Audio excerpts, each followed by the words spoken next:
Hey, so it's a beautiful Saturday morning here in California. The park behind me, there's a bunch of people playing soccer and family gatherings and such. So it's got a nice vibe out here. And I wanted to talk about the 7 categories of music. And what I want to say here is, well, first of all, this might be kind of long. I've got a lot to say. About 16 years ago, I started writing a music book about philosophical ideas. And I wrote a couple chapters and then kind of shelved it. And, because my main focus is just on music. So it kind of went to the back burner. And then some years ago, handful of years ago, I started writing a book just about, music, the actual, ways of practicing and thinking about music itself. And so I've made some progress in that area. And so this is coming from a section of what hopefully will become a book. Who knows when I'll get around to finishing it. But, and one of the elements here, categories, is, I think, objectively the most important. So we're going to get into that. And before I get into all this stuff, YouTube is telling me about 90% of the people that watch my videos aren't subscribed to the channel. So if you're watching the videos, please subscribe, please subscribe. Very simple, right? You just click the subscribe button. It's free. And I would just say that it's a cool thing in the world to help people out. So by subscribing, you are helping me and the channel out. So I appreciate your support. So, the thing that's cool about music is we can personalize it.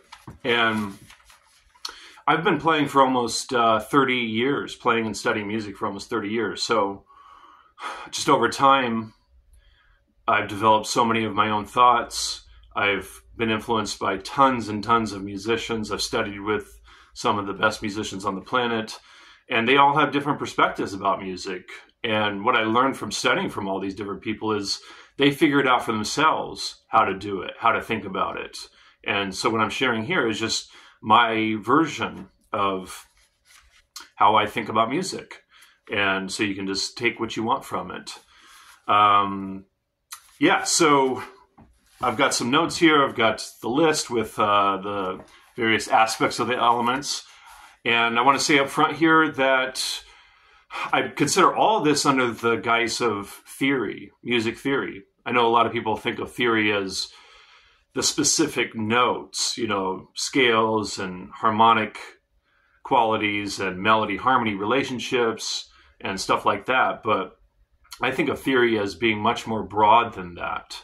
Like, for instance, dynamics. I consider dynamics part of theory, or the form as part of theory.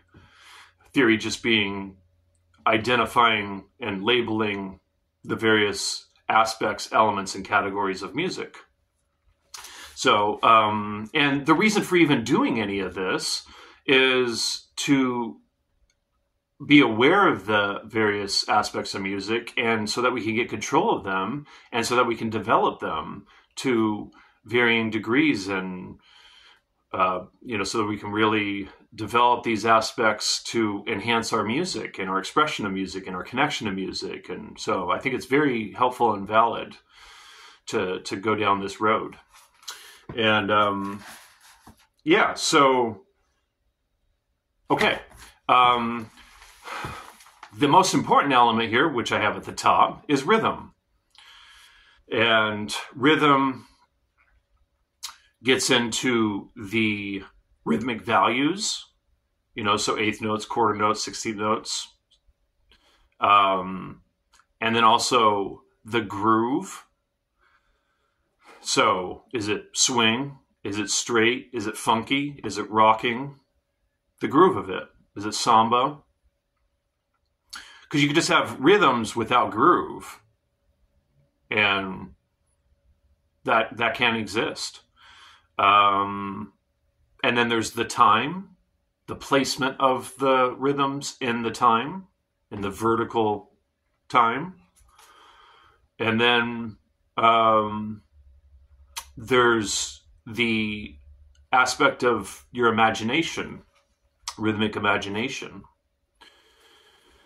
Yeah, so that's a big one. That's the most important one. And the reason being,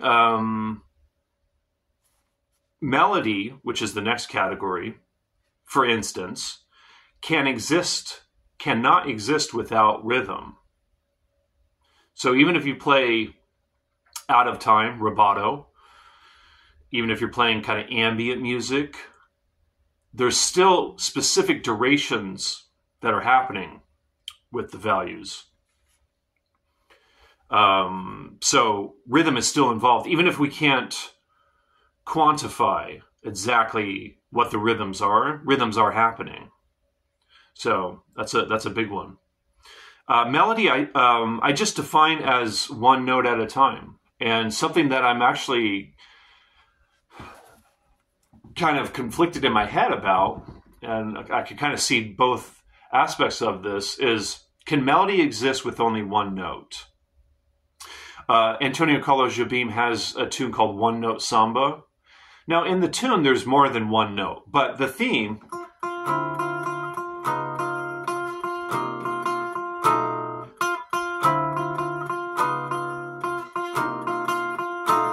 that note on top, and then it goes.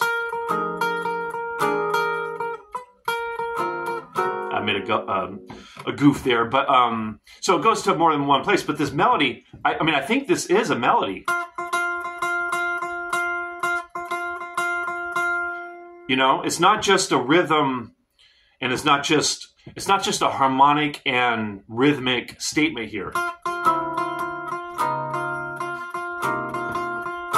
I think there is a melodic quality in there. So yeah, I think melody can exist with just one note. I think. Like I said, I'm a little conflicted right now, which is cool to question these things, you know. And then harmony. Harmony can't exist without rhythm. You know, even if you play a chord and you let it sustain for however long it'll sustain for, there is a specific duration involved, you know, rhythmic duration. So harmony I define as two or more notes at the same time. So I consider this harmony, or this harmony, or this harmony, or this, or yeah.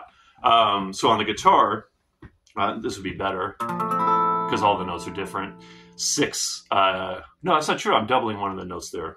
There we go. Yeah, there we go. So on the guitar, obviously, we can have up to 6 notes at the same time. Yeah, so that's harmony.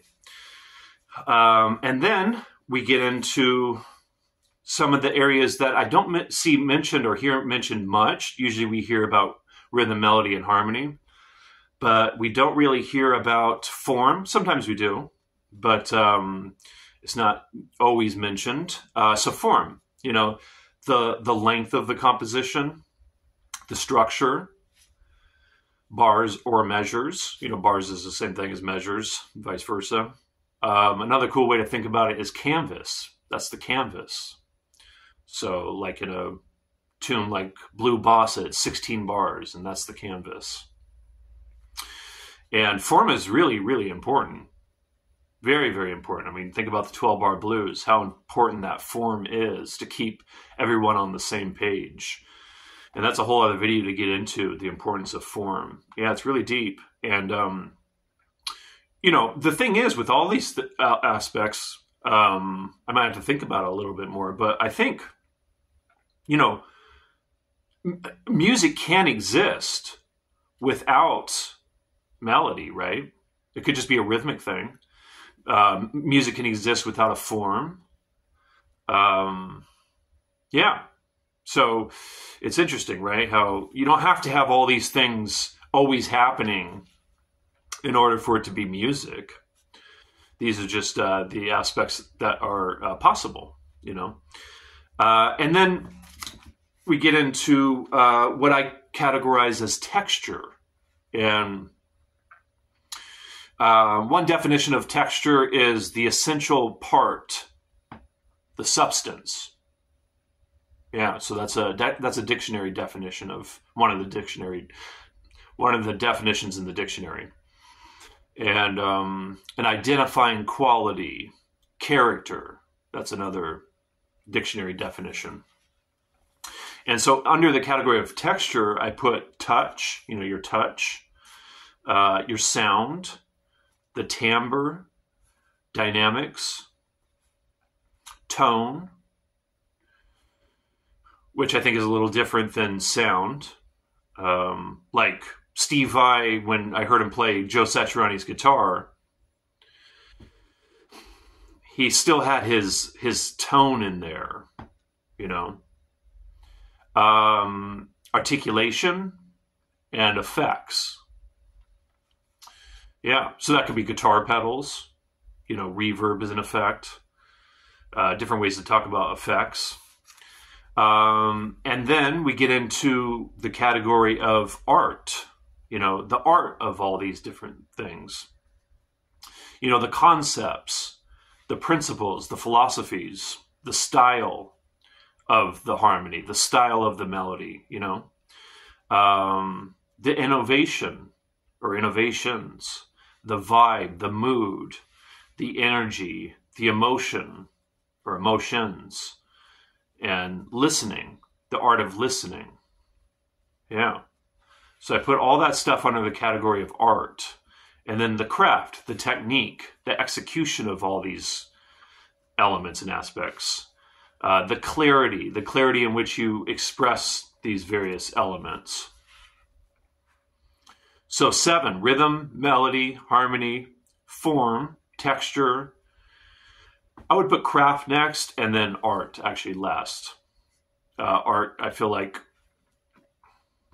kind of, I don't know. I just kind of think of art as kind of the umbrella in which all this stuff kind of falls under. But of course, craft is really important too. And what's interesting is I'm going to get in future videos more about this, but that's 7 categories. So I'm finding that as we identify things in music, there's a lot of aspects that are 7. For instance, the major scale is a 7-note scale, and there's 7 modes. So 7 seems to come up a lot, which is interesting. Not sure what to think about that right now. But yeah, if you have any thoughts of your own on the subject, please leave a comment in the comment section. Thanks.